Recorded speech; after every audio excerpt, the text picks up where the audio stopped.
Hi there.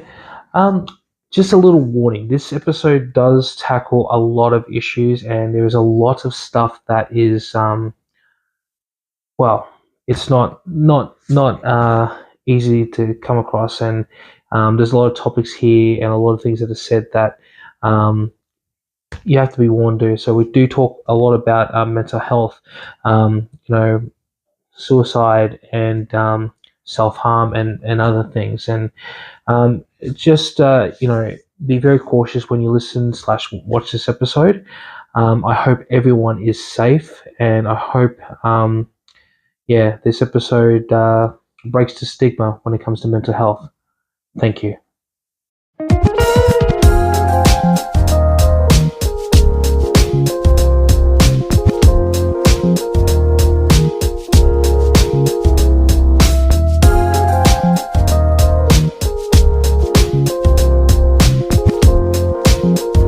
I'm going to be very serious on this episode. I'm not going to try to make too many jokes because it's a serious topic that we're doing today.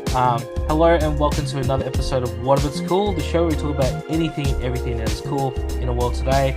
I'm Daniel Paul Crow, and with me I have somebody who not only do I love and respect, consider him not just a friend but a brother, Jayson Krash. Jason? What is up, my friend? Joe, like, we are talking about a real serious topic, but I love the fact that you opened the show with you're not going to have poke fun and have a laugh and all that stuff. And then you remembered you got me on here. I can't help it. I know.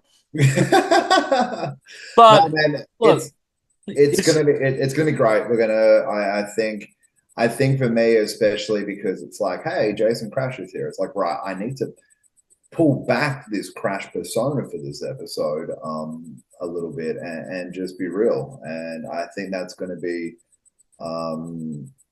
something for sure. And I think that especially what we're talking about with mental health and all that stuff is it's going to be a really real topic. But I think especially in today's day and age, as two blokes as well, something that I think definitely needs some light shed upon for sure. 100%. I just love the fact that it's taken us a year to actually start doing this, because I remember when we had you on the first time, we're like, oh yeah, we'll have you on again, don't worry. And yeah, we have had Krash on like multiple times. Yeah. Problem is, like, it hasn't been like a full episode because it's been he. And I just said this to Krash before we started. He is the one who's been on the show the most. He's been on one episode where he did a proper interview. He's done an episode of Heat with the now Kobe Reed, and he's been on every single episode of the live episode. So I just happened to be walking past, and in my own little aloof world is the best way that I can put it, especially on show day. It's in my own best aloof world. And then I always happen to catch your excited gaze of going, right, what are we going to get out of him today? And I'm like, oh, crap, here we go. Well, I can't remember exactly what you did, but just before we get into the subject, because like everyone does ask me this, like, where did the life lesson Krash come from? I can't exactly remember what happened, but I remember it was before a show, and I believe it was at anniversary last year. Yeah. Someone was saying something, and you replied with some words of wisdom, but it was just like, what the fuck are you talking about? Just some absolute pure stupidity of something that would have come out of my mouth. And it normally happens, especially when someone's like, hey, Krash, how do I wrestle, or how do I do something? I'm like, I don't know. I figured it out on Google, my friend. Like, that's probably what it would have been. Like, yeah, you know how, look, wrestlers, right, especially like behind the scenes, right? We're always like, oh, I can't wrestle. I don't know how to wrestle. Hey, Krash, how do I wrestle? I'm like, I don't know, man. I just Googled that shit because adulting is being good at Google. That's what being an adult is. Like, it's how you figure out how to be an adult, is just how to Google stuff and watch YouTube tutorials. So exactly. Oh, God bless Google or whoever invented it. Now both of us are children. Well, I'm a child of the 80s and 90s. You're a child of the 90s because you're younger than me. God damn it. But we grew up in a stigma that men don't talk about their feelings. They don't cry. They don't do this. Don't do that. Mm. I'm going to be very open about what I'm about to say tonight. And there's one little story that I want to tell that's going to put my dad in the light. Yeah. And so to give the kind of very long story short, my dad lost his job of nearly 10 years back in the early 90s. And my dad wasn't educated, unfortunately. He had to Yeah. leave school at 14 to look after the family because my grandfather sadly passed away when he was, I think, I want to say he was 13, 14. I can't quite remember. And it was very tough for him, and as it would be, because having a child, having a family, and being the breadwinner as well, it's very daunting, very scary, especially when you've had been making money for this long, and then all of a sudden to be cut like that. Mm. Um, Absolutely sucks. And for the first few months, my dad was always having a brave face, and it was all good. I've never forgotten this. I've gotten home relatively early. I don't know how he didn't hear me, because I'm the one that's deaf, not my dad. Yeah. Um, he's the bald one, I'm the deaf one. Sorry, I can't like not like point that out about my dad. My dad was bald, and I was the one that caused it. But I got home and I'm walking in. I put my bag down, and I've literally seen my dad washing dishes, but I've seen my dad crying, openly weeping. Mm. And I remember because my dad was such a macho man, Yeah. never really saw him being um that kind of vulnerable ever, Yeah. you know. Yeah. Even when his mum passed away, my grandmother, like I didn't really see him that phased by it. Yeah. It's just like because like the running thing about my family is we can move on pretty quickly. We have emotion, but then we just move on and just try to live our life. But Mm. this is the first time I ever saw my dad cry, and I fucking hate myself so much for this. Mm. I wish I went and gave my dad a hug or tell him it's okay.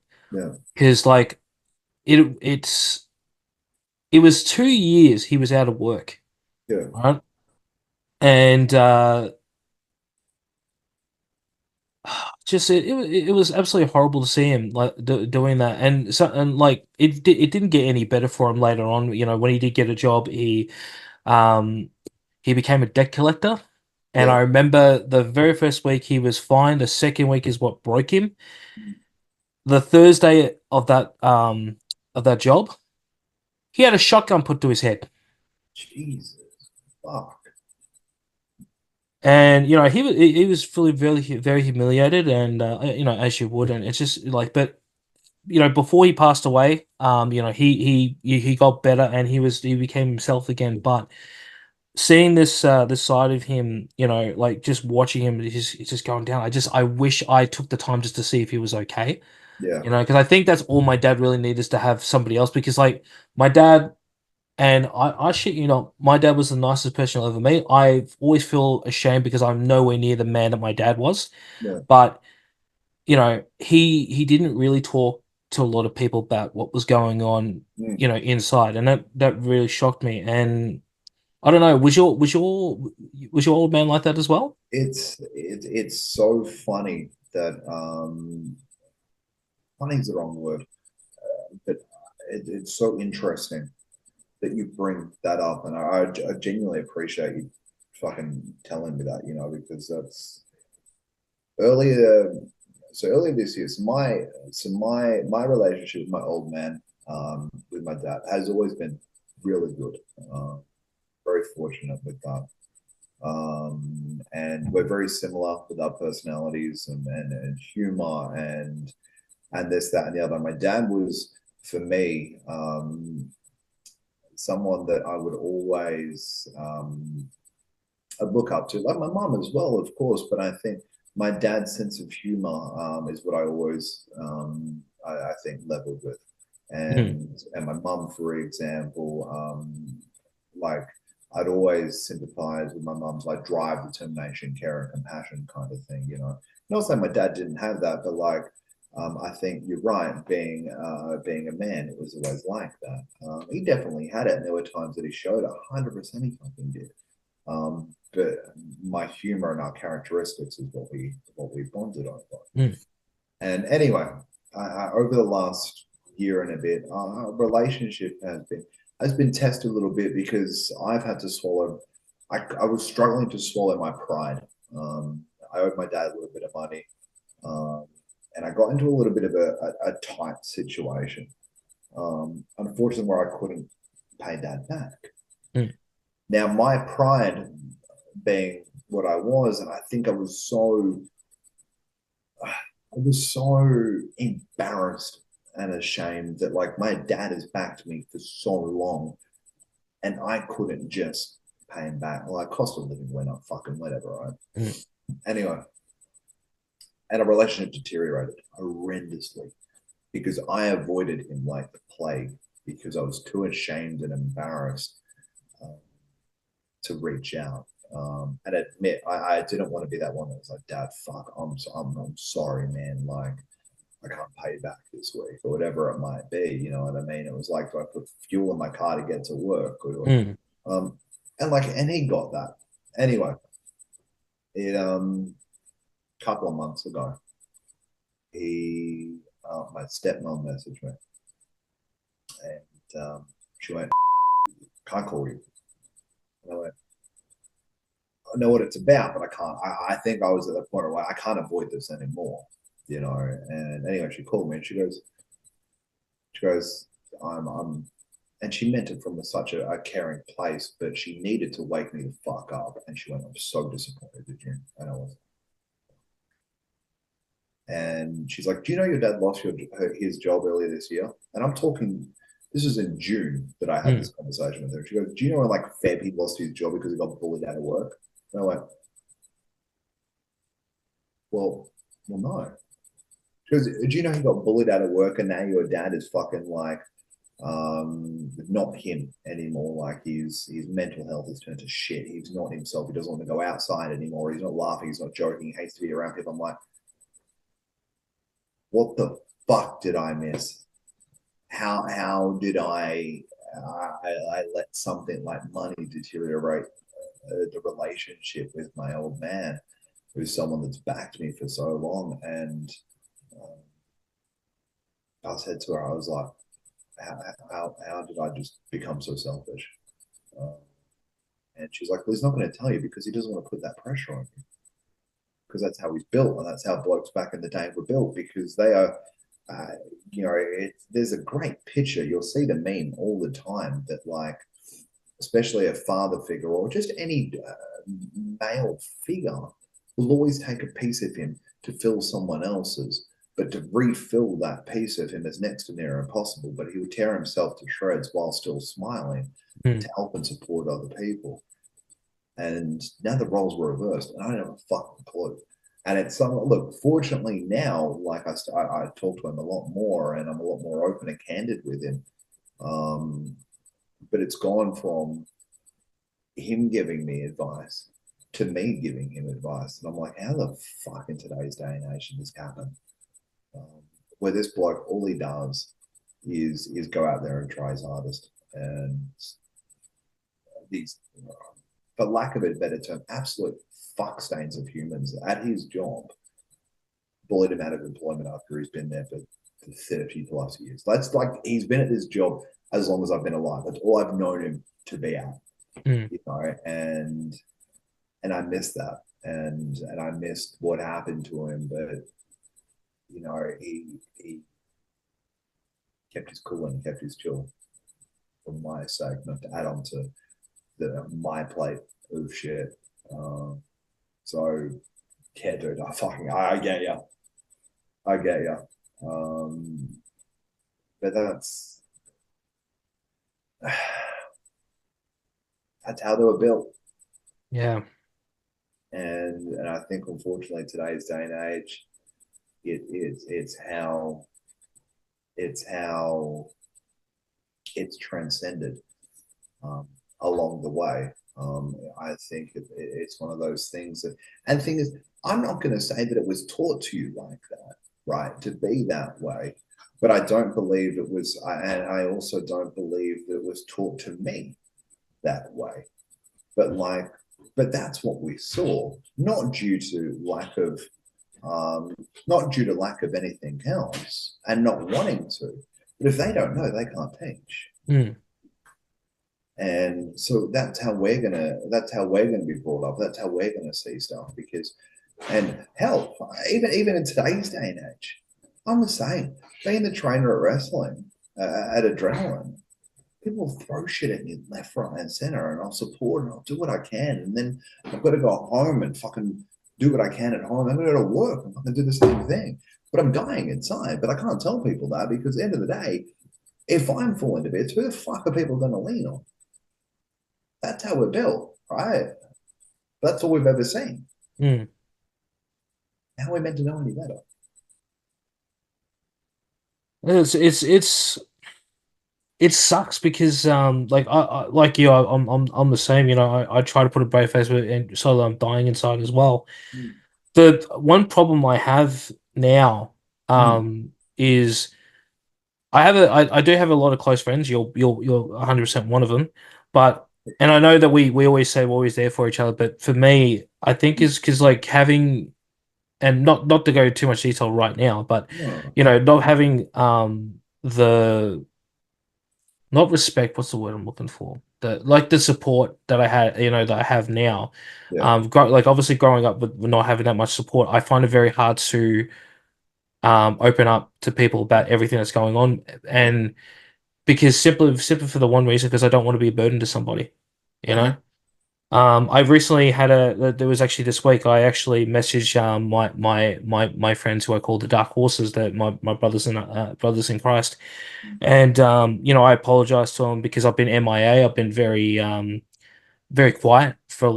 lot for a few months now, and broke down because like the and again, not going into too much detail, but I'm No, finally you're okay. finally moving back home. Yeah. Hopefully in 2 weeks I'll be back home. Cool. Um, but it's been, you know, there's been a lot of things behind the scenes that have been really hurtful. Mm. And I'll tell this quick story so people can understand what's going on. I'm not going to name names or or the whole situation. Mm. But I fled home about 3 years ago, Yeah. the house that I own, because the person who I was living with was doing stuff that they shouldn't be, and unfortunately I was caught in the crosshairs and I was assaulted. Fuck. Um, I tried to get the person out because obviously, you know, I couldn't have them there anymore, and it just kept. There was a long issue. Eventually, they agreed to leave, but then sadly, said person had, you know, done the inevitable. Mm. Um, How you got this? I will never forget the message I got on the phone. Yeah. So I was in the middle of a live stream. I was actually watching World Series Wrestling for YouTube from the World of School channel, Yeah. and I got the message. I was like, okay, and I even said, guys, just let me pause this. I got to quickly go. I was on the phone for about half an hour with said person's family. They Yeah. told me what happened. I was in disbelief, Yeah. and for a good month, I shit you not, I blame myself for that because of the way I handled the situation, the way I said things, and it just killed me. Yeah. And to this day, I still like, I know it's not my fault. Mm. Um, and I'm still trying to understand what was going on with them. Yeah. But it was really tough. And since then, since that time, Mm. because I was so very close with them, Mm. obviously a lot of people were messaging me to find out what happened, and I told them what happened, and I, you know, told them what happened with me. Mm. People who at that point in my life I called them friends, I now call them acquaintances. Yeah. I told them what happened and what happened to me. They were sorry for what happened to this person, but they swept everything under the rug about me. And I felt very alone. I felt like I wasn't loved, or even no one gave a shit what happened, because I was really suffering from PTSD. Cool. To this day, to a certain degree, I still do. I still have phantom pain. I don't know if people understand what phantom pain is, but I still have it on the area where I was attacked. Yeah. Um, And it's because of that is where I find it very hard to trust people, you know. Like I think even yourself, you've seen it. Like I was very standoffish when I first met you and everything, and Yeah, yeah, now I'm not that kind. I'm still shy, but I'm not standoffish anymore. I don't give yeah. like what open-ended answers. Um, but it's just I realized that in this last week that I need to open up because I'm not getting any better by letting it in. I'm not getting any better by not saying anything to anybody. Mm, Because even yourself, like a couple of weeks ago, you caught me on a day where I just let off, yeah. yeah, and you were the first person I mentioned to that, and even to this story that I've Mm, just said, the only other person I ever told that to that wasn't my circle of friends was Adam. You're now the second person.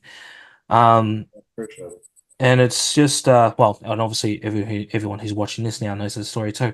Um, sorry, I had to cut the tension And when I no, tell stories no, like this. but like, here's my thing, right? And it's you're naturally going to go in protective mode, and Mm, there's nothing wrong with that, right? And it's always going to be one of those things that it's a lot easier to blame ourselves for any other situation because if we can blame ourselves, then we understand the fucking situation. mm, Yeah, when we don't have an answer for something, we'll blame ourselves for it because it's so much fucking easier to do. Because at least then we can try and figure that out if we blame ourselves. mm, Yeah, so regardless, I want to tell you that it wasn't your fault. And I could tell you that all fucking day. But I know and appreciate that you're not going to believe it, right? And you're going to have to work through what you do, knowing that the people around you, for the love and support that you do have mm. around you, to be able to show you that and remind you that. Because as humans, the way that we're built, especially men, because again, this comes back down to our fucking our forefathers and all that stuff, the way that we were built, right? They're always going to blame themselves. Like, hey, especially if they're like the old man situation. Hey, there's not enough money in the house. Kids don't have school uniform. Rah, rah, rah. Who's going to get pinned on the old man? The old man's going to sit there and go, fuck, it must be my fault. I'm not working hard enough. So he's going to fucking drive himself. And this is where it comes from. All right. Mm. So it's naturally going to be a lot easier to blame yourself. Right. Yeah. I'm humbled that you told me that because you told me that before this person happened. Right. And at the end of the day, you know, and you do know deep down inside that it wasn't your fault, but being able to work through those emotions and that mental state is going to take time, right? And it's going to take time for people to show you. Mm. And I get that. I 1,000% get that. Fuck, there was some shit that I still fucking blame myself for from fucking years ago. And I'm talking when I was like 14. I've got memories when I was like 14 that I still hold on to, you know. And it's one of those things that, it's just, it's how we're built. It's unfortunately just how we're built. Yeah. Like sometimes it comes out as just like something else for other people. Like I think one of my worst traits is like I think it's being also in entertainment as well. We all lie, but the biggest thing I do is I lie about my family. Like I say, I always have this close knit family with everybody. Reality is I don't.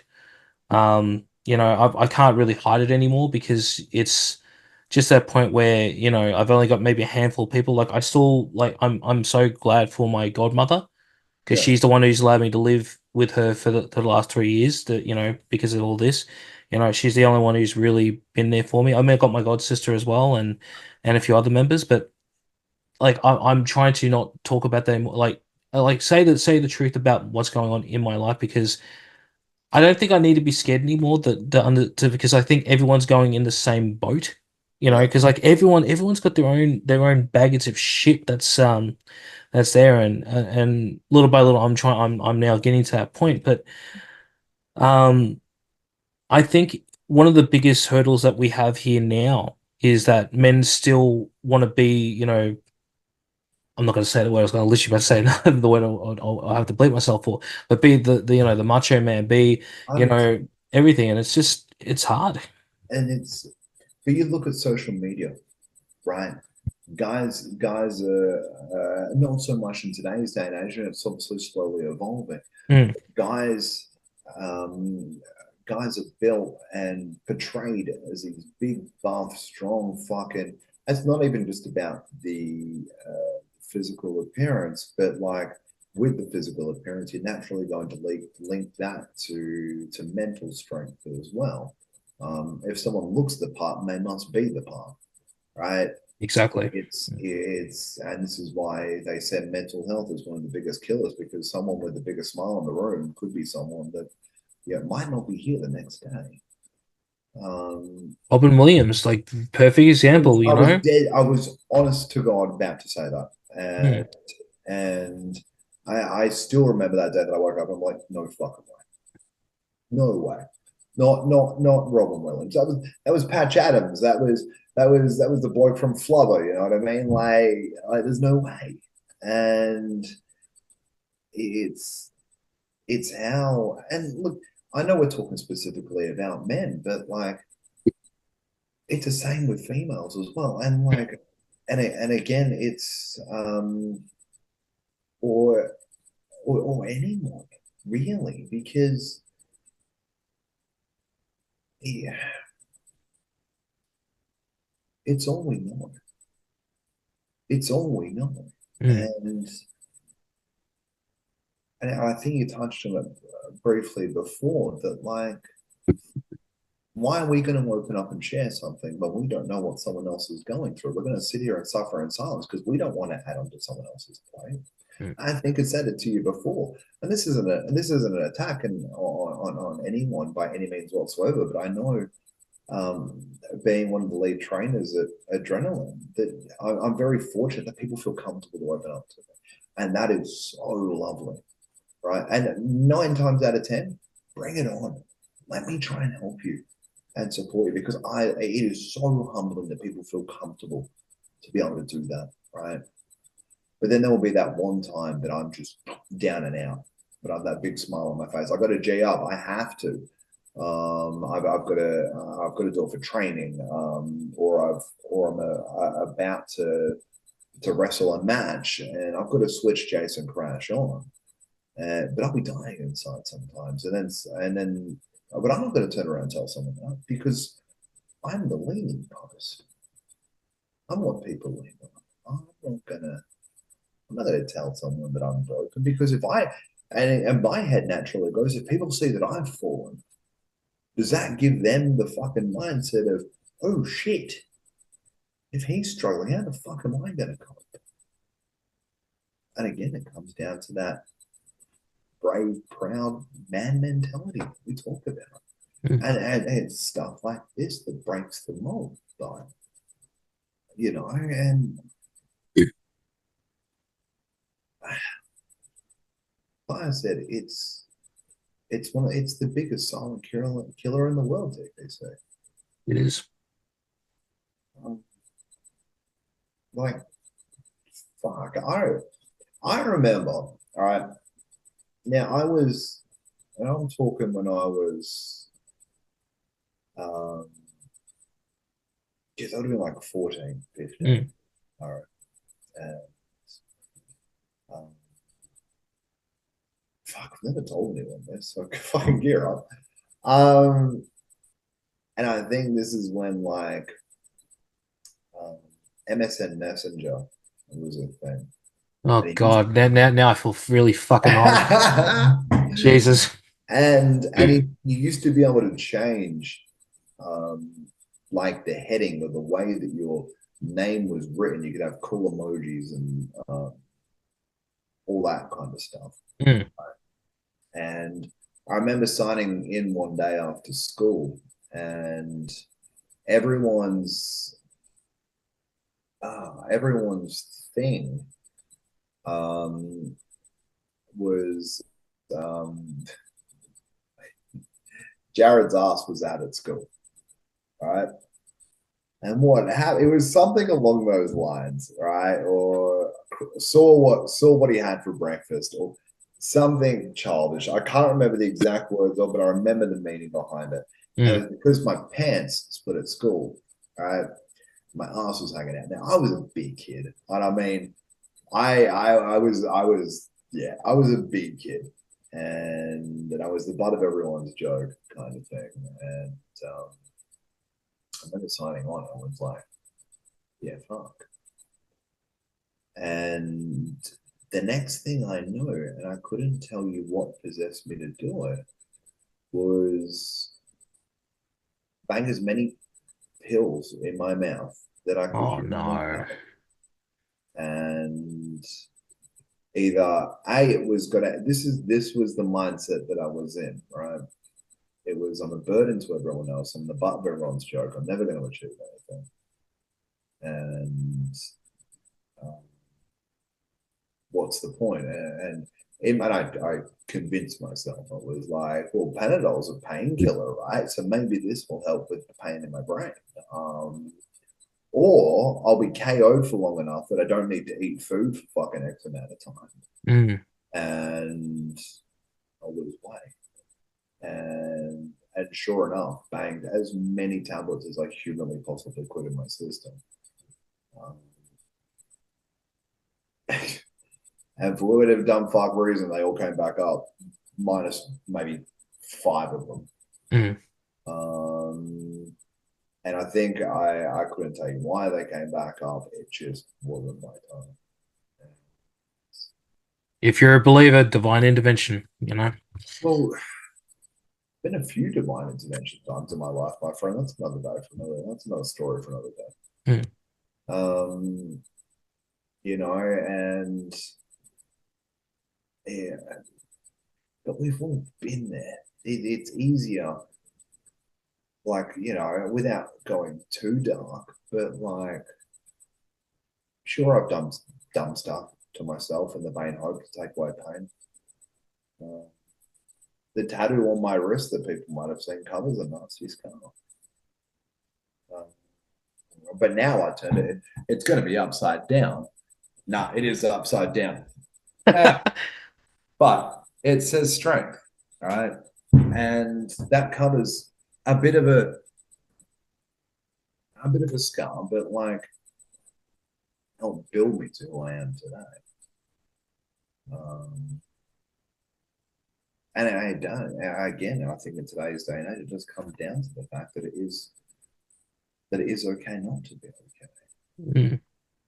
And I think it's especially for people in general, like we've got to be okay to be able to talk to people. And having that conversation with people is it's got to become part of the norm. Mm.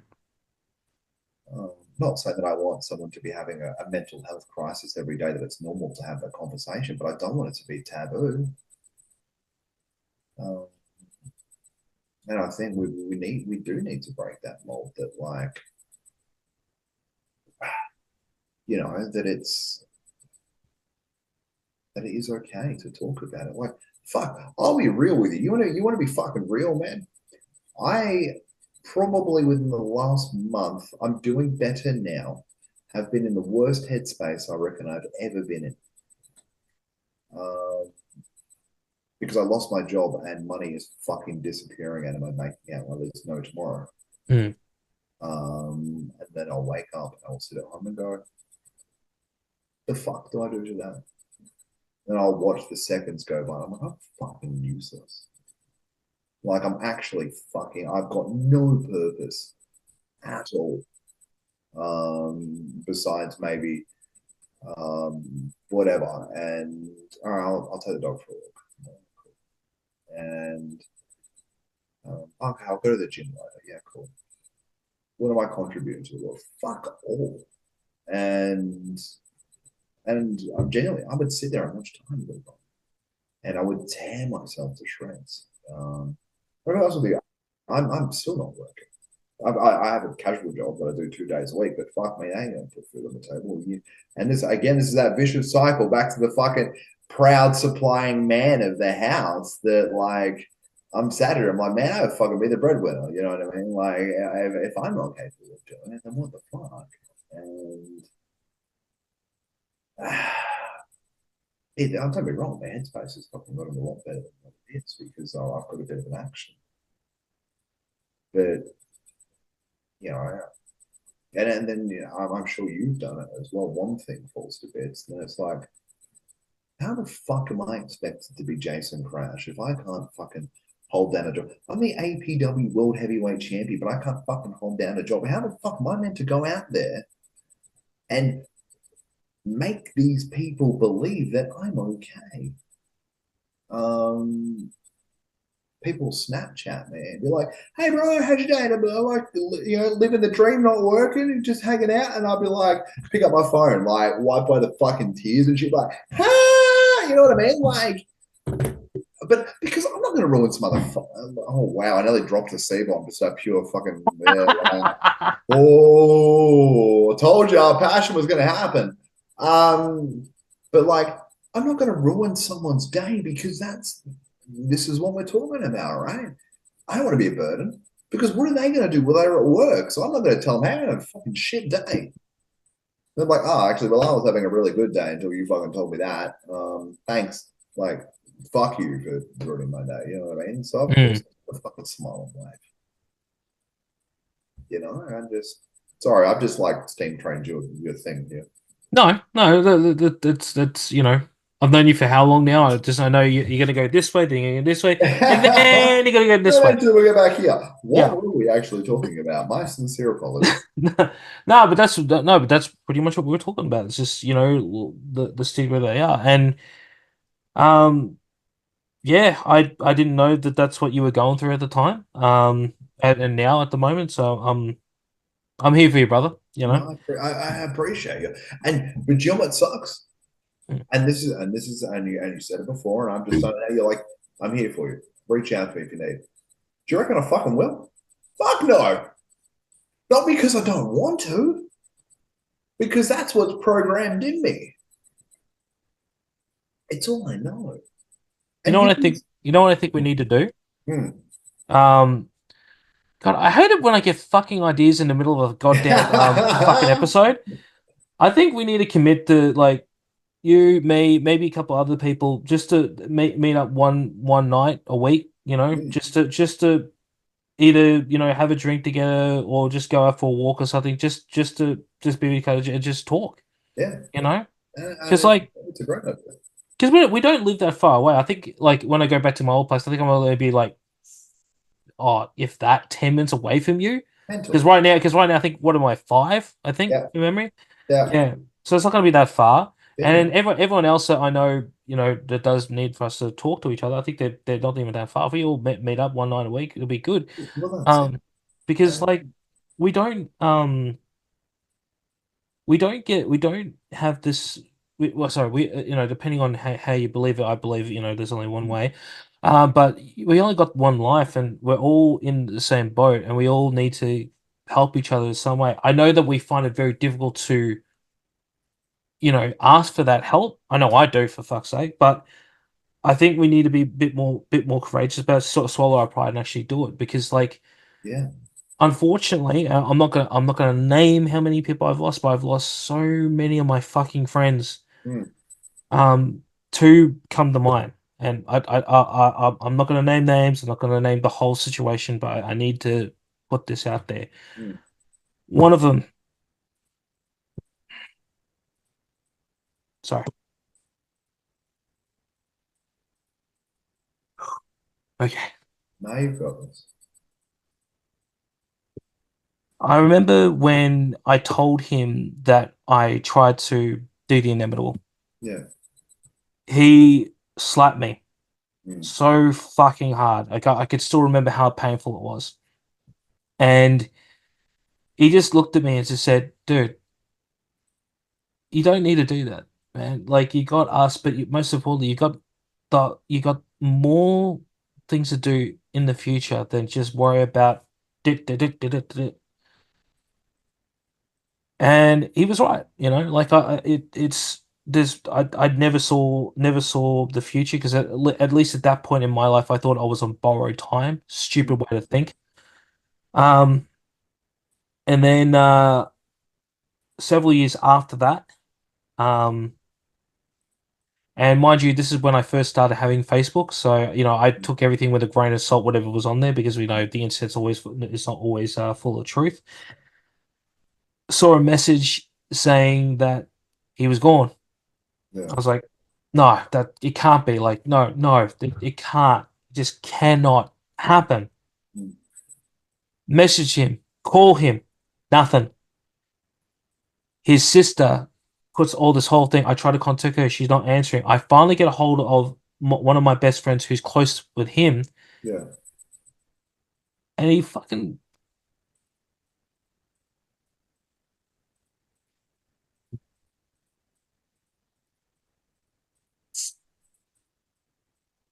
I still can't believe he's gone. Okay.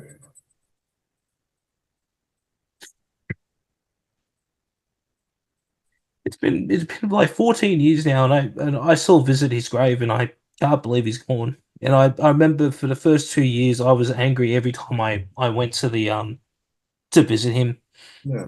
because I'm like, you left me, you told me, well, I need to look at the future, and you did it, and I was so angry at him.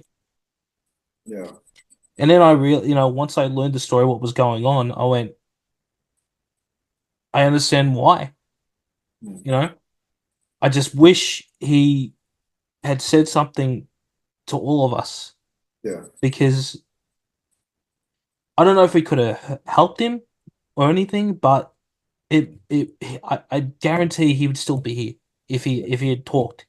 Yeah. The other one was I was very, very close with another friend of mine, and for a few years, we were just talking about a whole bunch of things, and she's probably the closest thing I had to somebody who understood me besides my dad. Mm. Because, like, for those who don't know, my dad was pretty much the only person who I can honestly say he got me like that. He knew he could just look at me and go, it was fine. And she was getting to that point. And then for 1 year we didn't talk to each other, didn't really talk on Facebook or anything, but it was what it was. And I remember a month before she passed, I messaged her, and she was not doing too good. There was a lot of things going on in her life. And when I saw the message on Facebook again, um, I I was just beside myself. I could not believe it. Like, I knew things were fucked up in her Mm. life, but not to the point. And for a long time, I I blamed myself for it, Yeah. even though I hadn't talked to her for almost a year. I don't know why I fucking did this, but I believe in my heart that I could have saved her, right? But the reality is, right, she couldn't talk to anybody. Yeah. You know, if you have somebody that is going through a lot of pain, they can't help themselves to ask for help. I don't know. You have to realize that sometimes you can't save them, and that this is the reason why I want us to be committed to at least, us talking and stuff, because I don't, and I said this to myself today because I was a little bit upset today. I don't want to be another statistic. I Mm. don't want to I don't want to continue this bloody stigma of men or just people in general going through pain, not speaking up. Like we talk about Are You Okay Day, and half the time I just like, that's just a day. Why aren't we doing it every fucking day? So, You know? Because we don't know what everyone's going through, but if we act in a certain way where everyone can feel comfortable to talk about it, I think it might be a little bit easier for people. If we did more episodes of shows, not just What If It's Cool, but other shows where people can be more vulnerable and speak up. Like, I guarantee people are gonna look at this episode now and think, oh my God, Jayson Krash, like, fuck. I know he's going through shit, but I'm fucking proud of him for, being brave enough to talk about it. Like, yeah. I've known you for 2 years now, and like, I feel like I know you more now than I've done, the entire time I've known you. And I'm fucking proud of you for, A, wanting to be part of this, but B, telling me those stories because I'm just like, I'm proud of you and humbled that you can fucking share it with me. And hmm, look, it's something that I couldn't tell you what the statistic is, but it's something like 1 in 3 people that you're around will have severe mental health issues. Um, I did my mental health first aid just recently, with my job, and the statistic of people that unfortunately that do take their lives at the age of under fucking 30, DC. Like, and do you know what it is, right? And this is where we think about. I'm going to use the word of wrestling because that is all I know, hmm, right? Because social media is so. I steer clear of it as much as possible. I know I post gym shit and I only post gym shit because it empowers people and it makes them go, hey, cool, I'm going to give this a crack. And I feel like it's done it for a few people and it's humbling as fucking. It's not for me to be sat there and go, oh, fucking, right? Because at the end of the day, look, Jayson Krash, me as Jayson Krash has still got a persona and image that I need to portray, right? 100%. But if I can show people growth and results and all that stuff, yeah, I'm going to post gym shit. But social media, I'll steer clear of as much as possible. Because if I don't like the shirt that you're wearing, what's going to fucking stop me from going on social media and fucking destroying you? Right? And especially in like the world of wrestling, if you're not in the clique, you're not with the right fucking people, they'll tear you to shreds if you let them. And I hate to use this word, but I'm going to, in a fucking fake sport. What? Because you're not friends with someone, or oh, you fucking, yeah, they don't look like a fucking wrestler, or oh, they can't move like a wrestler. Fuck that! Like, I just in a world where we all came to do this for the love and the passion of it. I ask my trainees all the time, "I just want to be a wrestler. Why do you want to do this?" Right? No, because I saw it on TV, or I thought it would be cool, right? And then they turn around to me and go, Krash, why do you do it? I said, because I get 10 to 15 minutes to either encourage the kids in the front row to actually get them to, they get to see a live action, like Marvel movie or like, action stars or whatever, or they get to watch their hero versus the bad guy. It's Batman versus the Joker, or they get to see it in person. But I also get the opportunity to make people like forget about their reality for 10 to 15 minutes where they're not thinking about their bills that they have at home. They're not thinking about their mental health problems. They're not thinking about the twat at work that fucking gave them hell. They're not thinking about, the people that bully them online or the fucking shit messages that they get or fucking whatever it might be. I get 10 to 15 minutes to make them forget. That's why I do what I do. I'm 33. My body's fucked. Right? And there are people in the world of wrestling that hate me. I know there are people that hate me, right? And that's fine, right?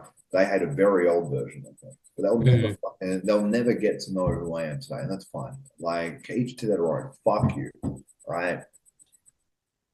And I'm very humbled that I have a group of people around me now that have taken the time to get to know me now. But not just me. There are people out there, and I'm not just talking in Australia, I'm talking everywhere. Someone does something wrong. What's the first thing that happens?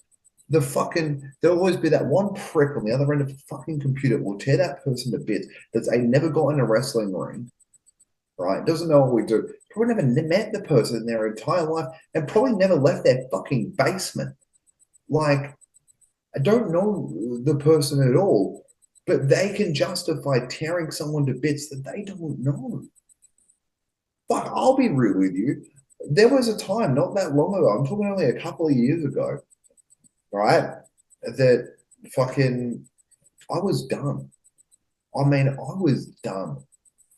Dan, I was like the world of wrestling had chewed me up and spat me out yet fucking again, right? And I was done. Mm. And um and when that happened, heart attack. I'm fucking 32. And the world of wrestling gave me a fucking heart attack. I mean an actual fucking heart attack. Right. And fucking I I was so physically and mentally fucked, right? I couldn't hold down food, Mm. right? I would chuck every meal. I dropped so much weight rapidly. And if you'll figure out how many years ago it was if you actually watch my weight loss journey. I've already got it in the head already. I already pinpoint when it was. A couple of years ago, I was skinny, but I wasn't healthy. Mm. And I'll be honest with you, I in the space of a week genuinely my stomach couldn't hold anything. I chucked throughout the house, like just sporadically. My body was shaking the entire time. There were times where I was on the fucking floor, not physically able to move, right? And I'd have to go to the bathroom in the shower, especially if it was number two, because Mm. fucking forget about it, right? And I couldn't go to work. I couldn't train. I couldn't go to the gym. I didn't leave the fucking house. My phone went off and I would cry, not even knowing what the fuck it was, right? Mm. And I just,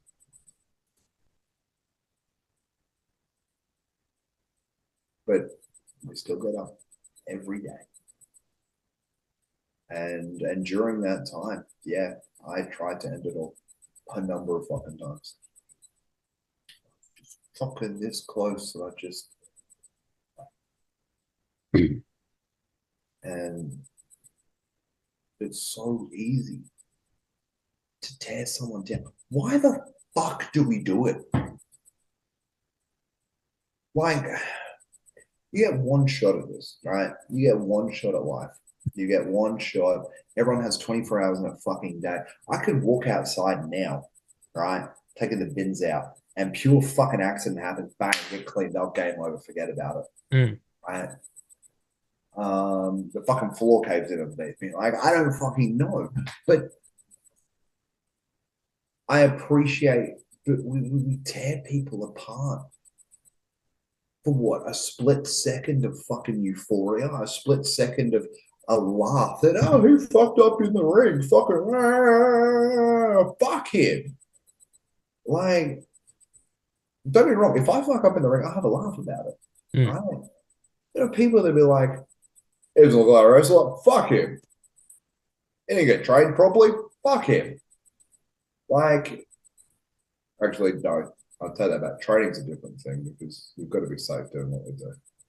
But people, I'm not even just in wrestling, in movies, fucking like, oh, hasn't such and such put on weight, or yeah, I don't like the color of their hair. Fuck you. Like, and it was so. When was the last time someone walked up to you, right? And I mean, genuinely, right? Went, hey, dude, you fucking look on point today, Couple of years, to be right? honest. Yeah. Right? But how quickly will fucking someone tear you to shreds if they don't like the way that you look? Oh, happened today. But I just looked at him and gone, well, because I was in a good mood. I was looking and going, yeah, well, you're not much to look at either. And I just walked off. But like, what gives them the fucking right to do that? Like, we're in a day and age where belittling someone has become the norm. Mm. where I can appreciate that sometimes you need to share your opinion, right? I, I get that. Okay. But there is a time and a place. And it is so easy for the parasites that are online to tear someone to fucking shreds without giving two fucks what that does for that person. Mm. And you would fucking get this, right? Yeah. I would bet, all right, and this guy, I'm sorry how dark this has gone now, but I bet if I fucking ended it all during that time, half those motherfuckers would turn up to my funeral to do the right thing. Yeah. I totally agree. I And don't understand why something could be like that. And if you think that's gone dark, I've got one thing I want to end this on the caution of what not to do. But I'll let you finish this bit first. but like before we end it, Mm. right? Because I feel like you're about to wrap this up. No. I've got a story that I want Oh, because I know kids under 18 do listen to the show, and I so want them to actually I'll tell it now actually go for because it. yeah, because this is a cautionary tale because obviously we now live in an age where it is the norm to point someone out or do all that shit, curse them out, make fun of them, prank on them. All right. Now, I was 12 and a half when this happened. This is back in 1999. If this happened now, I guarantee there'll be fucking multiple angles because people would have filmed it. I Mm. am so fucking glad that I grew up in 1999, not now, because I guarantee that you wouldn't see me at the end of the day. So I was obviously, the loser of the school because I wasn't too, too flashy at everything. I didn't really have that many friends as well. And one day, I just started noticing everyone started laughing at me, pointing at me. I'm thinking, what the hell's going on? You know? And then I finally run to the bathroom and I've just like locked myself in the toilet. I'm thinking, what the fuck? So I haven't started crying yet, but I was like, well, what the fuck's going on? You know? And this is back when my hearing was relatively okay, not what it is now. But I overheard someone say, oh my God, the guy's got to use a pad on his back. And I lifted up and I saw there was a fucking bloody pad on my back. There are. And what's worse was the person who put it on my back was a friend because they wanted to join the clique because they wanted to be popular. They wanted to make fun. They saw me as the runt and they attacked me straight away. Reason why I'm telling this is I was humiliated here. Mm. And literally, not only did she not say sorry, she tried to hide the fact. She kind of like sorry like that, just like that, and Like walked off. a subtle, Yeah, just like right. I don't want the cool kids to see that I actually apologized. Exactly. Fuck out of here. And the next 2 months, I would go down a rabbit hole that I never wanted to go, and I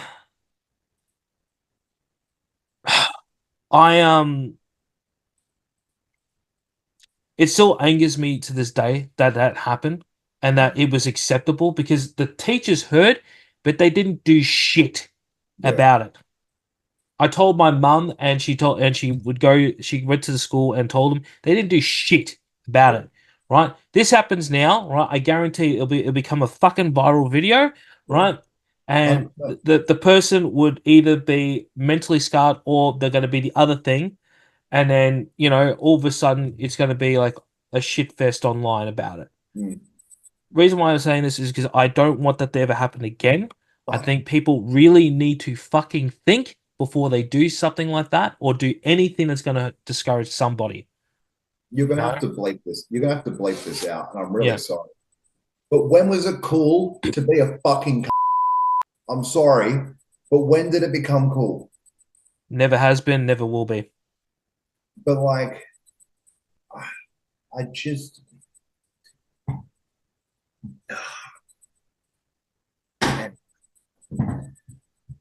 let's let's pivot this, right? Let's pivot this. And the reason I want to pivot this is because I want to touch on the fact of your coping mechanisms. I want to touch on my coping mechanisms, and I want to talk about what I think is really important, especially with this, is what people can do, um, and how we can cope, and etc. And I think we're in such a day and age that, like, I think we're still ignorant to a lot of things. Mm. Uh, Unfortunately, I think people's it's not that they're choosing to be ignorant. Oh, fuck me, there are some people that are 100% are. But, like,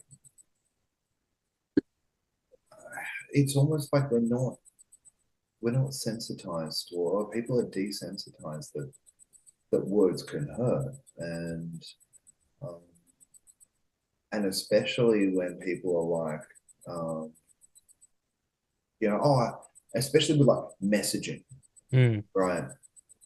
And never wrong, I message people all day, every fucking day. I have to, fucking training and adrenaline and this, that, and the other, and everything else. I have to, right?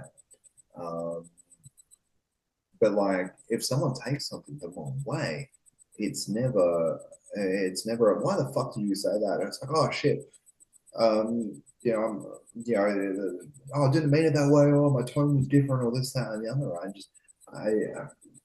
I think we're so, and then what happens is if someone gets angry and upset about it, it's like we're so quick to jump on someone like, fuck you, I didn't mean it that way. And now you're making me look like an absolute asshole because Mm. I didn't mean it that way. And then that it's almost like, I hate using this term, but I'm gonna fucking send it. I don't care. The victim mentality kicks in, and then the mental health fucking 180s, and it goes from the person. It's like I punch you in the face, right? Say I punch you in the face. And then I turn around and go, your face is in the way. And you're like, what the fuck, bro? And then I'm like, no, my hand hurts. Fuck you. And victim mentality and fucking just fuck you off kind of thing, you know? Mm. And we're so, instead of like, it's like instead of two parties coming together and go, hey, can we have a civilized conversation about this? You said this that upset me. Okay. Well, I took it this way. Okay. Well, this is what I actually meant. Oh, okay. Fuck. That's how you meant it. All right. Well, in future, do you mind breaking that down for me a little bit so I don't take it that way? Or call me. Or don't use those like turns of phrases. Sure, no worries. Fucking 2 seconds done. Like, but we're so and I'm not being angry that people don't do it, but what I want to touch on is the fact that, like, we are so almost fearful of being able to have that conversation because 9 times out of 10, the moment that message gets sent, 20 people already know that person's version of said message. And those 20 people have told 20 of their other friends, and the entire world knows that one variation of the story without actually knowing what the fuck went wrong Mm. or what actually happened. And then we slam someone, and then game over, and we're programmed. And I think the idea of it's almost like people are like they don't want to figure out the conversation or the situation with the person. I see it, I'm not going to lie, I see it quite often in today's day and age, especially with training or shows or whatever. They'll either, don't get me wrong, there are some serious situations where someone will say something or do something where it's like, no, you can't, man, fuck you. All right, you Mm. can't backpedal out of that situation. Um, but then, especially victim mentality will kick in, and you know that you've done nothing wrong. But because their click's bigger than your click, you're fucked. You have a hope in hell. And I don't know how I ended up in this route, but oh well, here we are. Um, But but you're right. It happens where, they play that and then you feel like shit. I'll be flat honest. There's been heaps of times where someone says something to me, and then I retaliate and say, "Look like that," and then it made me feel bad because I made them feel bad about it. You know, 100% right. like it sucks because like you mean well and you're trying to do it, but then they take it the wrong way and it make you look like you're the bad guy all of a sudden when it was actually them.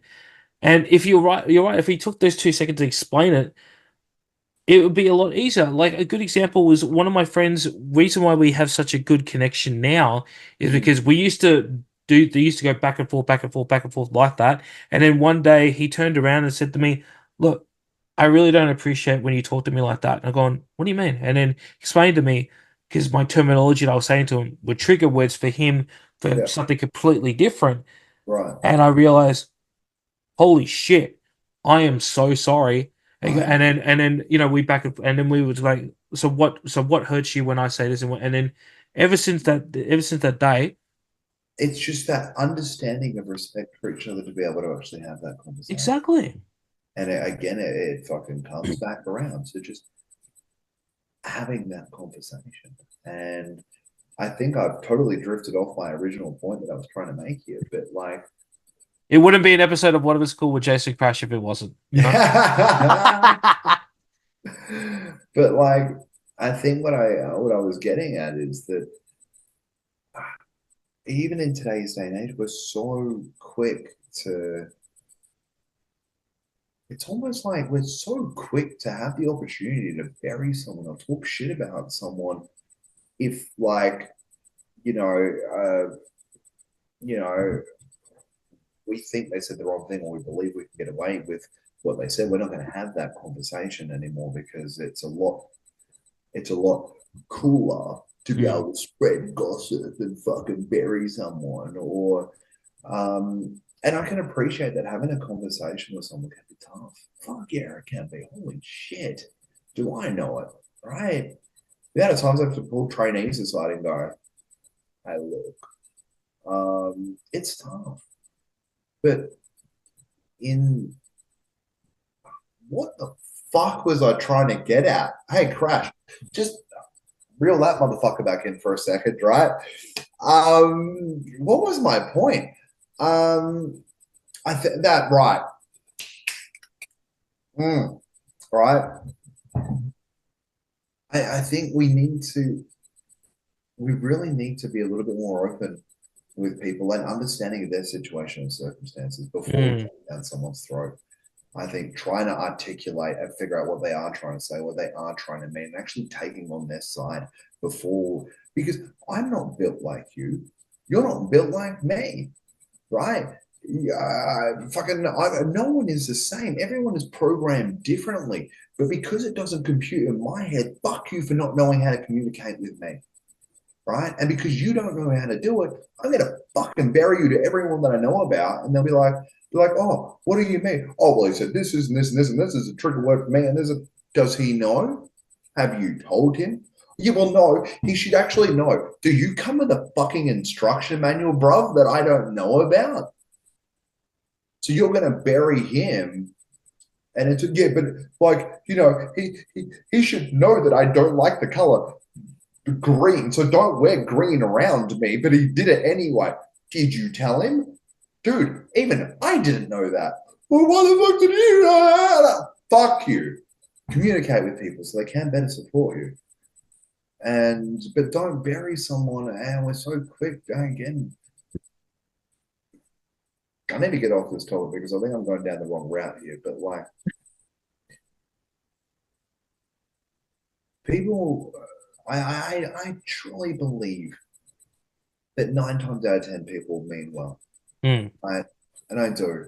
And regardless of how many times I've been fucking shat on, drove over, then fucking they've hit reverse just to do it all again, I will still get up and smile and go, please, sir, can I have some more? Why? Because it's how I'm built and I'm convinced that there's still good in the world. Mm. I know there are. I'm so blessed. I've got people like yourself, and I've got a lot of friends around me that show me that that is the case.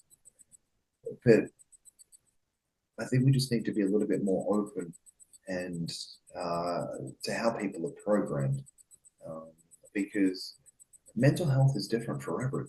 Mm. Um, People are they think differently. They listen differently. Different things mean different things to different people. I I might say one thing and you might take it one way, and someone else will take it a different way. But I think we need to really start understanding each other a little bit more and how each other operate. But be receptive of that. But don't use and abuse it though, because I know there have been people that use and abuse it. Hey, I know how this person clicks, so I'm going to fuck with them because I know how they work. Um, but it's just anyway. I'm rambling because I'm searching for. I'm fucking what's his fun Bono from U2 because I still haven't Yeah. found the point Well, I was looking for. I'm But I'm just I'm just glad I didn't have to get the crash the dictionary out, to find out what you're saying. Um, I think what what I think is really worth talking about, right? Especially with this episode. How do you cope? What do you do? And I guess how what would be advice that someone walked up to you, right? And they go, hey, this is what's going on, this is where I'm at. What would you tell that person?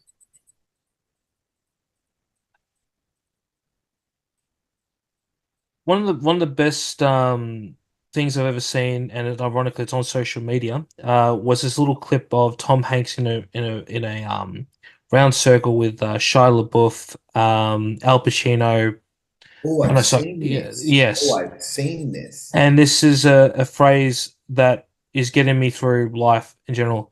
It will pass, you know. Yeah. Just like like this bad time, that will pass. These good times that you're having with people, that will pass. Mm. You know, that time you're thinking about that girl, that's gonna pass.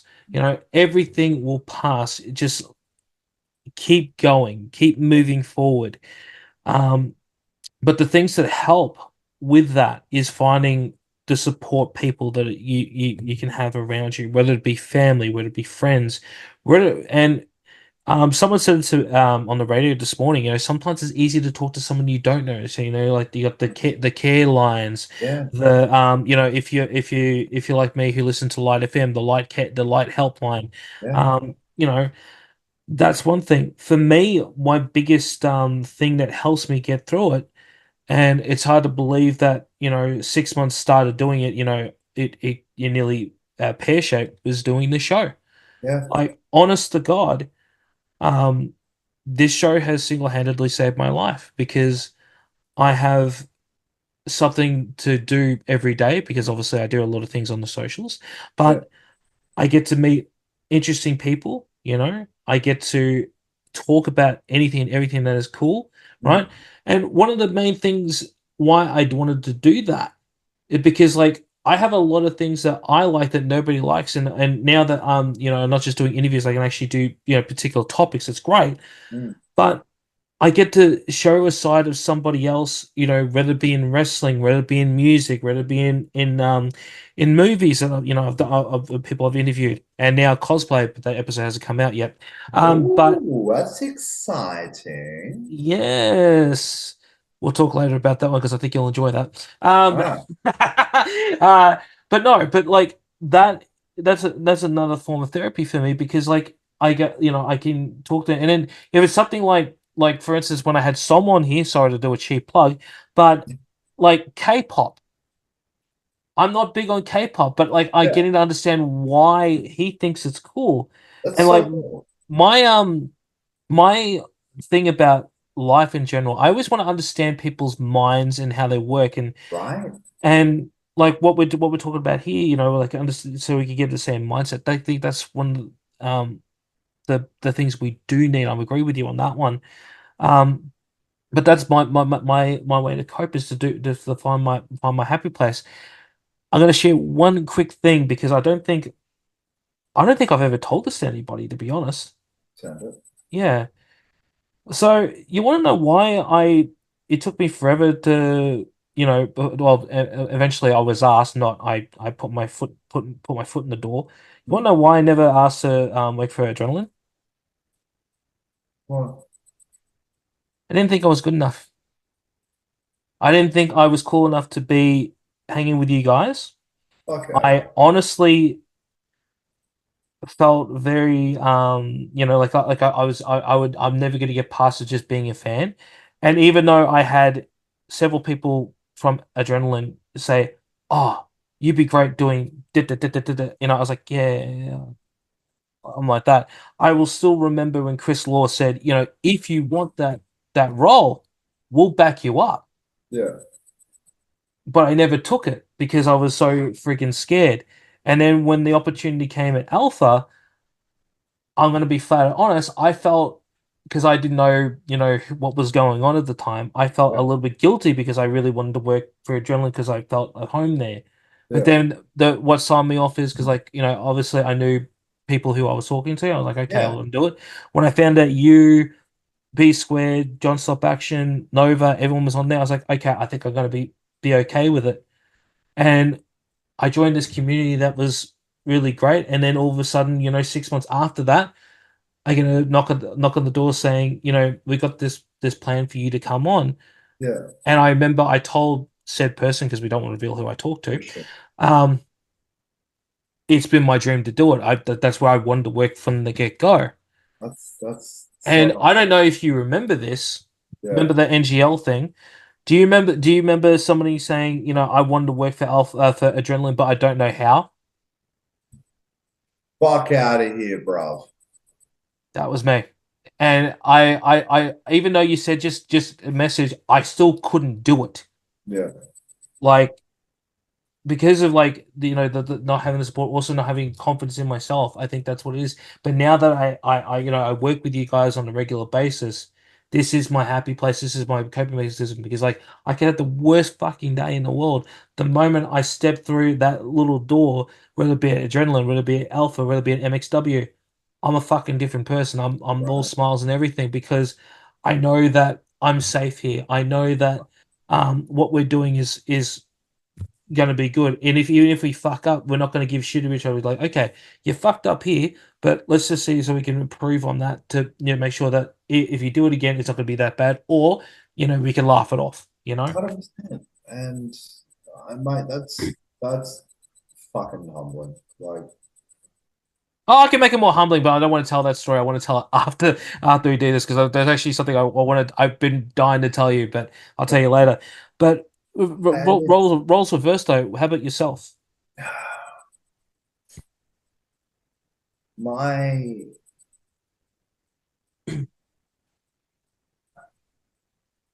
I think my thing that I always tell people is that you will always be good enough. You've just got to find the right place that values you and supports you, or the right people around you. The environment might not be what you feel you need, but you need to make sure that you've got the right people around you that do love and value. Um, Something that I drill into myself every single day is that I didn't come this far just to come this far. Mm, Um, whether it be wrestling, whether it be work, whether it be the gym, whether it be life, whether it be my mental health. I didn't come this far just to come this far. I didn't put up with all the fucking shit and drag myself genuinely what to me at times felt like honest to God hell on earth to only come this far. And what like every single day is a brand new day. mm, It's a new opportunity. I know there are some days where I know people they wake up and they go, fuck this, fuck the world, I'm not good enough. And I can't do it today. I think I'm not going to say I would never tell someone, yes, you can fucking get up. And this is, I'll touch on that in a second. Um, just know, and I think what I always tell someone that you're doing the best that you can for now. You just someone just waking up and actually getting out of bed could be their best for that day, and that's fucking okay. mm. right? Someone, look, I go, I go to the gym fucking 5 nights a week, right? But someone might only be able to go for 1 night a week. Fuck yeah. We need to encourage someone's effort, regardless of how big or how small. But always tell someone, you are doing enough for now. And then tomorrow you might do something else. And if that is just getting out of bed and brushing your fucking teeth, and that's the best that you can do that day, that is okay. If if the world isn't going the way that you expected it to, then let's have a look. Let's pivot. How do we readjust this situation? And it's easier said than done, but every situation is almost fixable. Mm. Not every situation, but almost every situation is fixable. It might be hard to have to fix it, but it's still fixable. But you are good enough. In today's day and age, people are so convinced that they're not good enough, they're not doing their best. And do you know how? And do you know how often? And this breaks my heart. Like, actually breaks my heart. Right? That I have people come up to me and go, "Krash, I'm not good enough. I'm not good enough to get in the ring with you. Fuck that noise. Well, Krash, I'm not good enough to fucking wrestle. Krash, I'm not good enough to be on shows." Like, it just boost people up. We need to focus on boosting people up, man. Like, people get torn down and their self-worth has been destroyed so much. But the new norm is, hey mate, how you going? Yeah, surviving. It's not even I'm okay anymore. It's I'm surviving. When did it go? Yeah, actually, you know what? I'm having a really good day. So I'm breathing. That's the norm. And unfortunately, because it happens so frequently, that if someone says, "Yeah, I'm actually really good," I go, "Nah, tell me what's wrong." Because I'm not used to hearing it. I think that would be my main thing. Be proud of something that you've done every single day. Whether it be, not, I don't know, getting to work a little bit earlier, or you, um, you didn't crack it at the person that cut you off in traffic. You just smiled about it. You could be proud of the smallest thing. Do you know what I was proud of today? And this is going to be the silliest thing, right? Okay. Yeah. But in my head, I was a bit chuffed. I was like, well done.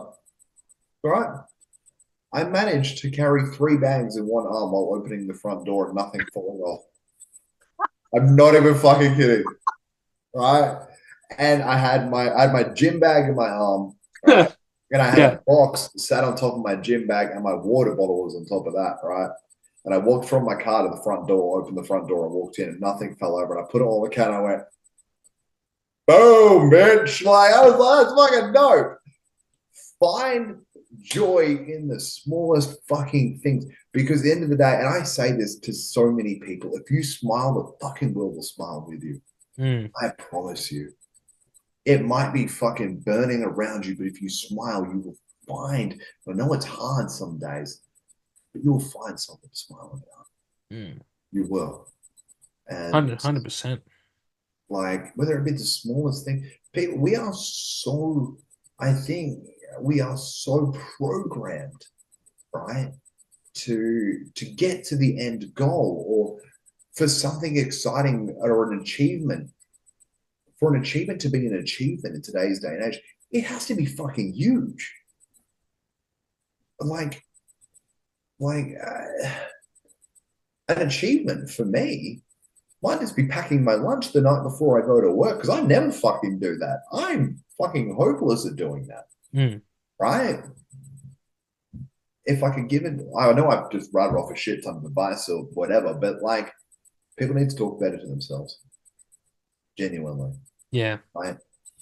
And I don't know, it's not It's not, oh, it's just funny. I'm a piece of shit. Ha! Do you know what happens though? That's how people actually get that feeling off their chest and laugh about it so someone doesn't call them out on it. Like, be be comfortable to be proud of yourself, right? Be comfortable to be who you are.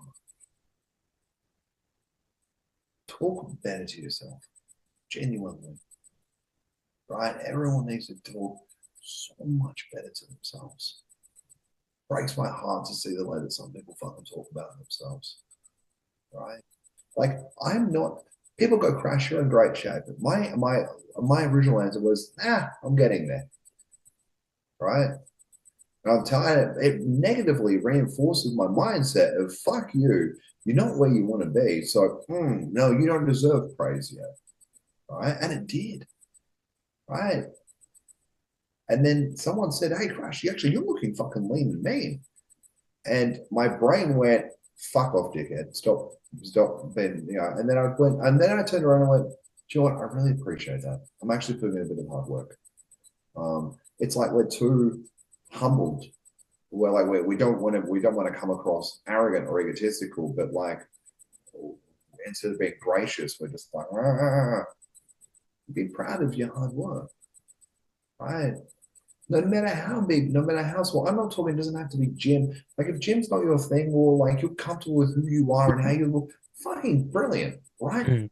Fucking love yourself. If you feel like you need to change something for health reasons or whatever it might be, then one step at a time. Enjoy the fucking journey. Enjoy the process. Unfortunately, things don't happen overnight, right? But be proud of yourself that you're fucking trying. Exactly. People just they're not anymore. Like DPC, like when did people start laughing at trying? Like anyway, I don't know why, but like you said something, like it's progress takes time. yeah, I'm not gonna put the photo up again because I don't want to embarrass her. But the first promo photo that we talked about on the live episode of MXW's WrestleFest 2, if you want to check that photo, just go watch that episode, right? You see that. is there a promo? I haven't seen that episode. You haven't watched that episode? I'll send a link to you later. Yeah, please. Um, because also, Crash was in the middle of telling a story. Something happened in that, if you haven't listened to that yet.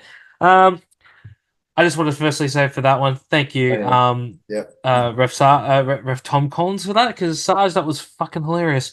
Um, you look at what Crash looked like. I think you were 16, 17. Can't remember how old you Yeah, were. the first ever promo photo. I was Yeah, about 17, 18, something. 17, right? You look at a photo for when I first met Crash when he was, I want to say 24, no, sorry, 23.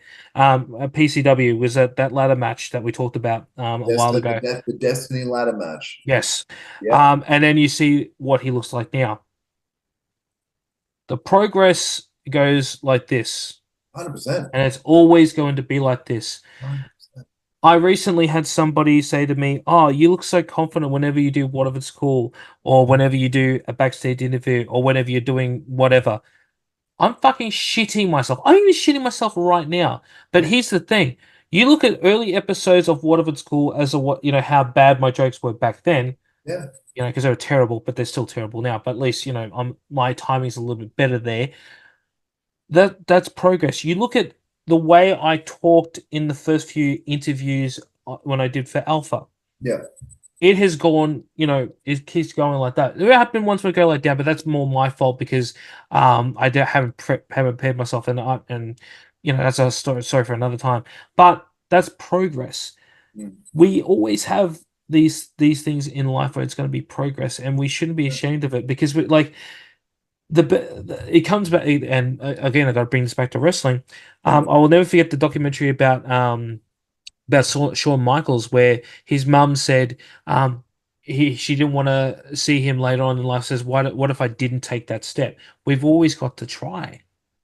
Like if I didn't try to do what I wanted to do before when it came to podcasting, you know. guaranteed waterfall would never be there. If I had never said, oh, I like singing, I would never have gotten to the music industry. If I, said, oh, I'm not pretty enough to be in on stage or in movies, I wouldn't have become an actor back in the day. Right? And here's the thing for a lot of people that says, oh, but you're not in them anymore. I was successful in both those areas, right? The only difference is I don't want to do them anymore because of personal reasons. For sure. When it comes to wrestling, I don't think I'm fully successful, but I'm successful enough where people actually want to, follow me wherever I go, Mm. message me, book me somewhere else. Like, I'm How very fortunate at that. how fucking cool is that though? And like define define success. You know what I mean? Like I success is different for everyone. But if you're proud of where you are at the moment, then that's all that should matter, Exactly. But we right? don't take this time to acknowledge that, Fuck in no, ourselves. fuck no, we don't. Because like And I want to, I'll finish up with this, right? One of the biggest things that I have always admired about you, is how humble you've always been with me. Not let's forget the on camera shit, right? yeah, for sure. When we're not, on camera. When we're working, because Yeah, it's the truth, right? yeah. 100%. Yeah. Right. But when we're off camera and stuff, like you're one of the most humble people that I know because like I'll give you a compliment like, and you're like, oh stop, no, no, no, no. Because I think I said, oh my god, you got fucking more abs than me, and you just giggle like, oh no, no, I'm not like that. And like that's the thing, like we can give each other compliments, but do we say that to ourselves half the time? I don't think 100%. we do. No. You know. And but like, and this is the thing, right? And you say I'm one of the look, I had to scratch, claw, and grow a fuck ton from who I was to become who I am today. And I got shown reality quite harshly. And in turn, like I had some fucked up shit happen to me when I was a kid that, I probably won't touch on. It's a little bit fucked, but We could do that eventually if you ever wanted to. We won't do it tonight. look, when I was a kid, something pretty nasty happened, Mm. but I mean, it built me to who I am today. And then my mental health went to shit, and then I became an absolute toss bang, and then I had to refine myself. But um, it built me, and again, I think finding myself again, man, this is where I'm coming to, took time, and it's the same with anything. So I think typical Krash come fucking full circle. Talk better to yourself in general, right? Your world doesn't need to become your reality. And I know it's really like, what the fuck do you mean? As I said, your world doesn't need to become your reality. And what I mean by that is everything is almost fixable. Not like, I'm sorry, I'm not going to say that everything is fixable, but almost everything is fixable. Mm. It might take time, it might be hard, but your world doesn't need to become your reality. You can tweak things, you can change things. Um, I know it's hard.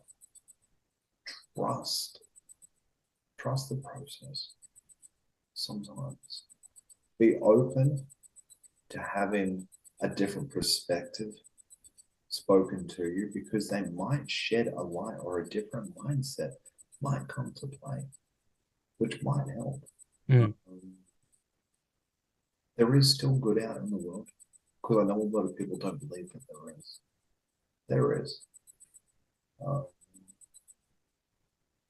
try basic techniques like gratefulness. And I try to incorporate it in every day, like a gratitude technique. I'll say to myself at least 5 things that I'm grateful for, right, before I leave the house. Thank you. Might not have a full time job at the moment, but I've got at least some sort of money coming in, right? Find things that that you're grateful for, or even when you get to work. Oh, do you know what? I'm grateful that um, the sun came up this morning and it was a really pleasant drive to work. Like, how cool that I got to experience that and let that fucking fuel you, right? Like, find things to be grateful for at the end of the day. And again, it comes down to what I said earlier. If you smile, the fucking world smiles with you. It really does. Mm. And I know it's easier to find the negative in a lot of things because it's a lot easier to put this shield over you of fuck you, don't come near me, and fuck the world, right? But find people that will smile with you and take the time to understand you, right? Mental health is such a huge thing and it is different for everybody. Be open to the fact that it can be different for someone, and just sometimes you just need to sit there and listen. Yeah. And I'll fucking put my hand up straight away when people come to me and they just need to get shit off their chest. My immediate reaction is I'm a fixer. I'm like, have you tried this? Have you done this? Have you done this? And they're like, Krash, shut the fuck up. All I wanted to do was just vent. And I'm like, I'm so fucking sorry. I just wanted to help. That's how I'm built, unfortunately. Mm. So be respectful and observe what some people need. But be proud. Be proud of yourself. Talk better to yourself. Enjoy the journey and be proud of your progress. Stop. Oh, this is a fucking big one. Stop fucking comparing yourself to other people. Amen. Holy fuck. I need to turn this heater off because I'm getting hot. Hang on.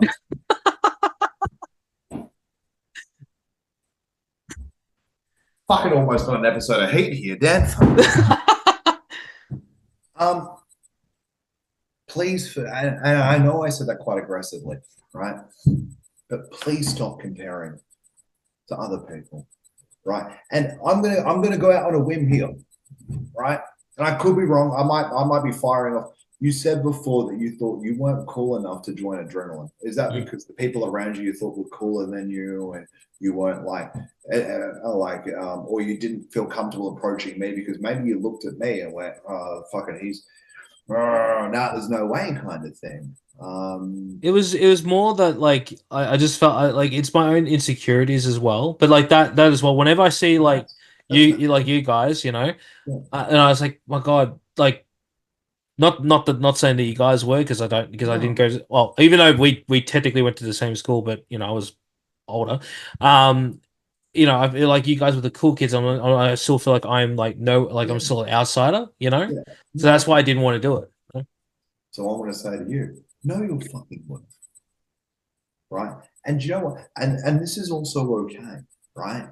If you and this is with people, if you know your worth, right, and you actually truly believe your worth, but it doesn't line, and then you put yourself out there, and someone goes, well, maybe not for me, right? Or it's like if I message a wrestling company, go, hey, look, I'd love to wrestle your show. I'm gonna, rah. They go, actually no, or I don't have a spot. We're like, okay, let's rest. You know what I mean? Like, I know my worth. I do it. And it's the same. Well, it's all with wrestling, but in life, it's like at the moment, I'm applying for jobs left, right, and center, right? Full-time jobs. And they're turning around going, not this time. I'm like, you're fucking lost. Whatever. So be proud of your worth, right? And stop comparing yourself to others. It's such a huge one for me. Because especially in the world of wrestling, right? If I'm going to shoot here, right? If I'm going to shoot, all right? I used to compare myself to my brother all the fucking time. When I was younger, 100%. Fucking, my brother is fucking incredible. The way he moves in that ring, fucking hell, right? I do it all the time. I try and keep up with him, and I couldn't, right?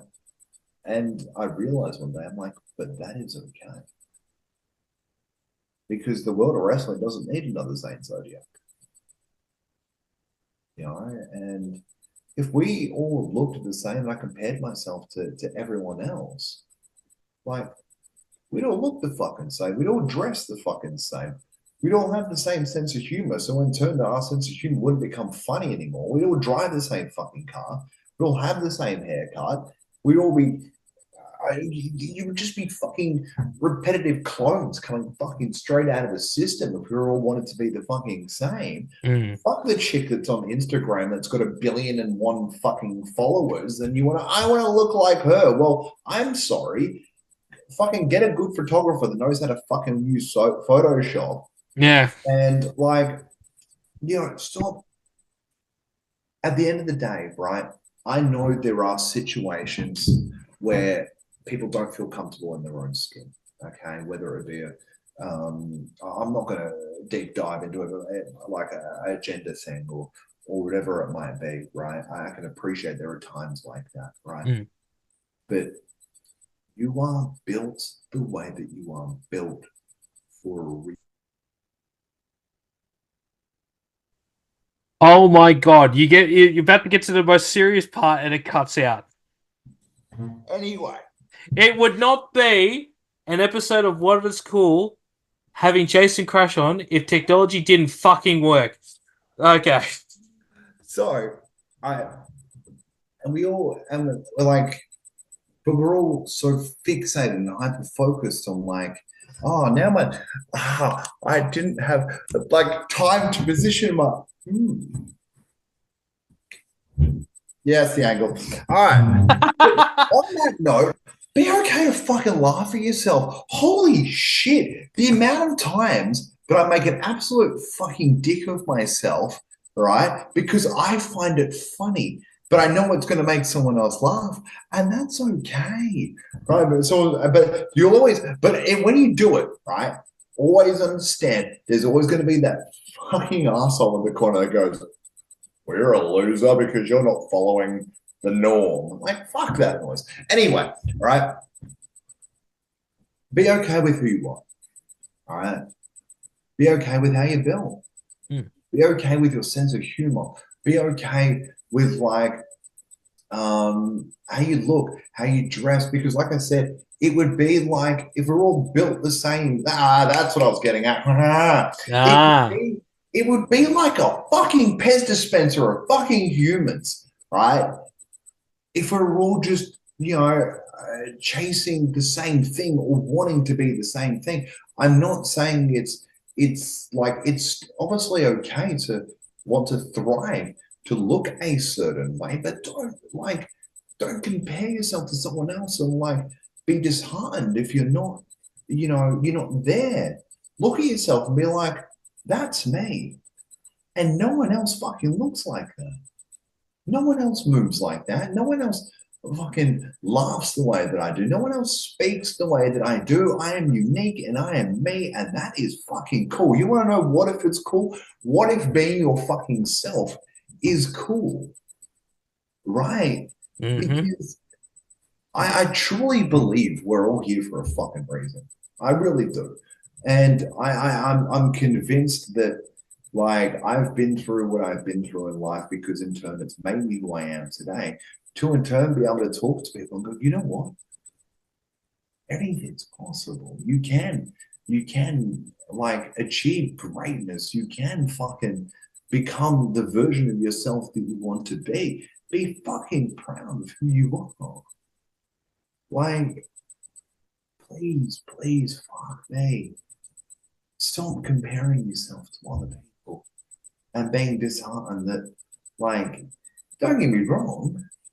There are times where I look at that fucking 18-year-old on fucking Instagram that fucking, has $3.4 billion in his bank account and gets to drive a fast car. I'm like, damn, I lucked out on that line. But who gives a fuck? I ain't going to my grave with my money.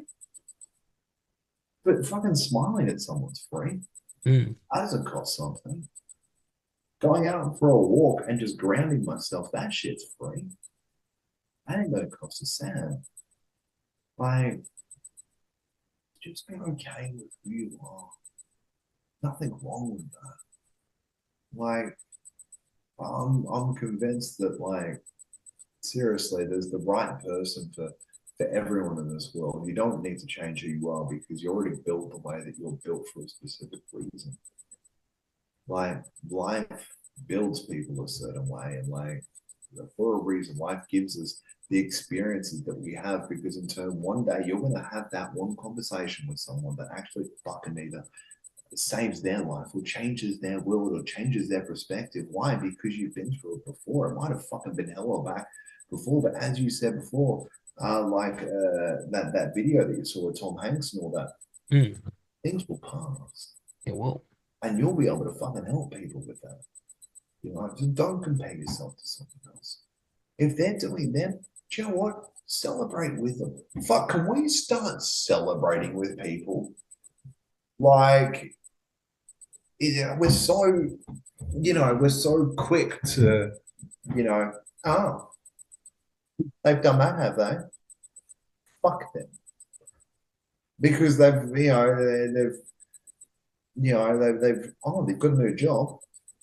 Fuck them. I hope their job's shit. Like, do you know what? Good for you for getting that pay rise. Good for you for getting that promotion. You must have worked hard for it. We never say, like, we're never like, do you know what? You probably fucking worked your ass off for that. Good for you. That's dope.